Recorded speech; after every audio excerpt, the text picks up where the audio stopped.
The walkout, rising from an assembly in protest and stalking out, is not a modern invention.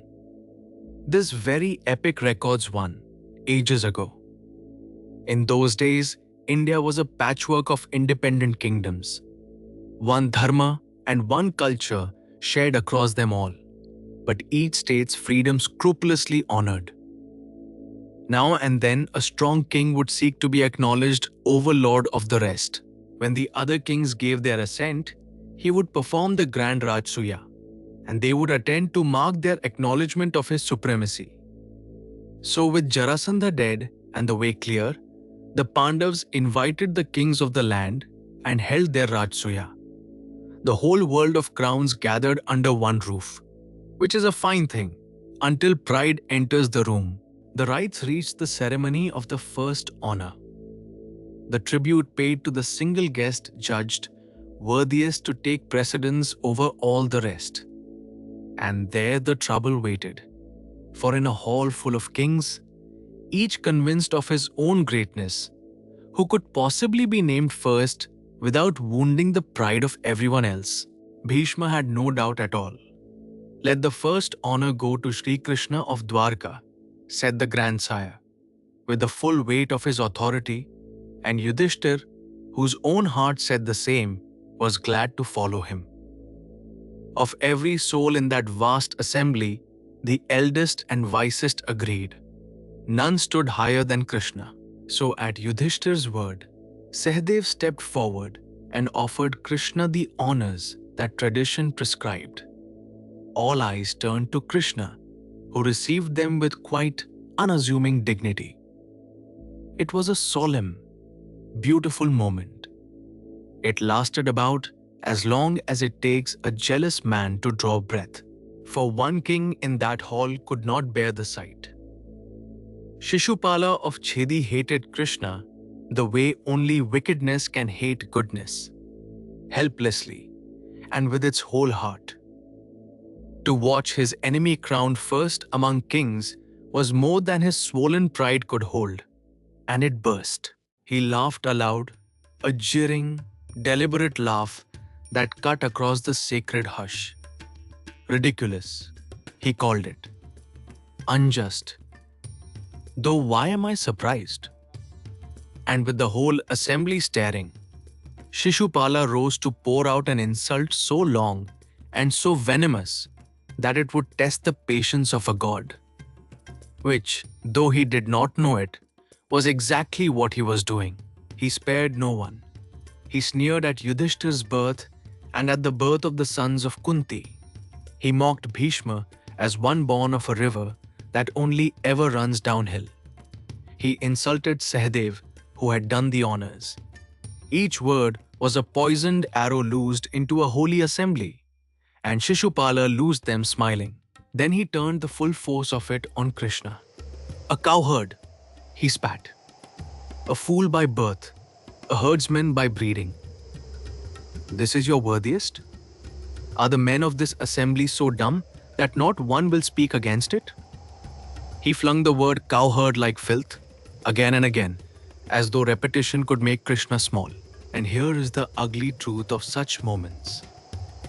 Some of the assembled princes applauded him. A few claps, a few nods. The quiet cowardice of men who share a hatred but lack the nerve to speak it first. Emboldened by their approval, Sisupala swelled and turned to face Yudhishthira directly. With so many kings gathered here, he told the emperor, "You shame us all by honoring Krishna first. To give respect where it is not due, and withhold it where it is. Both are grave wrongs, and for all your imperial airs, you seem not to know it." The accusation was aimed to wound precisely where Yudhishthira lived, in his dharma. He raged on. "You ignore the kings and heroes you yourselves invited, and heap royal honors on a cowherd nobody, a man whose father Vasudeva was Ugrasen's servant, not even of royal blood. Is this worthy of the sons of Pandu? You are raw, untaught boys, And that dotard Bhishma has led you into folly and made fools of you all. And he made a cruel show of logic. If you honored age, is his father not alive? If a teacher, Drona sits here. If a master of sacrifice, Vyas himself is present. If a warrior, here are Duryodhan and Karna and Aswathama. Every honor you could name, he argued, belongs to someone in this hall other than Krishna. He built his contempt like a lawyer building a case, yet you passed over every one of them. He sneered, for this cowherd, neither royal, nor heroic, nor learned, nor holy, nor even old. You have insulted all of us you invited here. Through it all, Krishna sat unmoved, serene as still water, letting the venom break over him and drain away.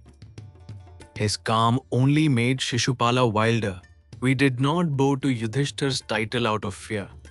Sisupala declared to the hall, we came to see the famous upholder of Dharma uphold it.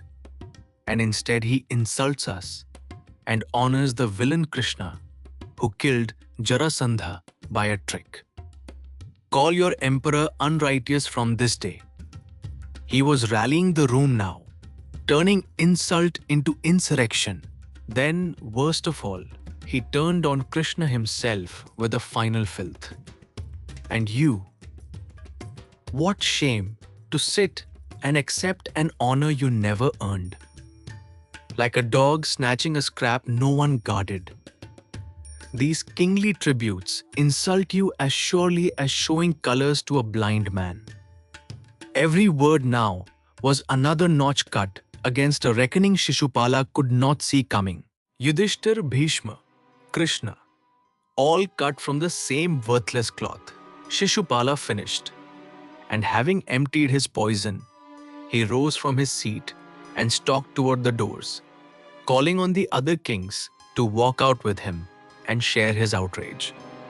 It was the ancient walkout, staged in fury, and shamefully, many kings got up and followed him out. Yudhishthira, ever the peacemaker, hurried after them, pouring out soft words, begging them to stay, trying to soothe an insult with courtesy. It was useless. They were too far gone in anger to be reached by sweetness. Sisupala's vanity had risen to fighting pitch, and there is a point past which honeyed words are only fuel. All eyes swung back to Krishna, and the hall held its breath. He had sat through every insult without a flicker. And now, at last, he spoke, not in anger, but in a strange, level sorrow. And he told the assembly a thing most of them had never known. Why he had let Sisupala's poison flow so long unanswered. For Sisupala was his own kinsman, born to Krishna's aunt. And at his monstrous birth, a voice had foretold that Krishna's hand would end him. The grieving mother had begged one boon, and Krishna had given it. I will pardon this child 100 offenses, aunt, before I raise my hand. All these years, through every insult, Krishna had been keeping that promise. And quietly, he had been counting. I gave my word to forgive 100, Krishna said to the hall, and I have forgiven 100. That count is now full. But Sisupala, drunk on the applause and past all reason, only heard a threat to answer and hurled fresh insults on top of the 100, daring the cowherd to do his worst. He had spent the last coin of a mercy he never knew he was drawing on. Then Krishna called his Sudarshana. The great discus blazed from his hand, spun once across the astonished hall, and took Sisupala's head from his shoulders in the middle of an insult. The sentence never finished. The pride ended between one word and the next. The king of Chedi fell, and the poison stopped at last. And then a wonder that silenced every remaining doubt. From the slain Sisupala, a bright light rose, streamed across the hall, and sunk into Krishna, the freed soul returning home. For this hater had been, in an older story, a cursed gatekeeper of the divine, born to die by that very hand and be released by it. Hatred, it turned out, had been its own strange road back to God. The assembly bowed. There could be no more argument over who was worthiest of the first honor. With that, the last shadow lifted, and the Rajasuya was completed in full splendor. Yudhishthira consecrated emperor before all the kings of the earth. Indraprasth crowned at the very summit of its glory. It was the Pandavas' finest hour, and in the shining hall, one guest watched the splendor with a face slowly turning the color of envy. Duryodhan, drinking in every jewel and every honor that should, he felt, have been his. The Rajasuya was over. Its poison was only beginning to work.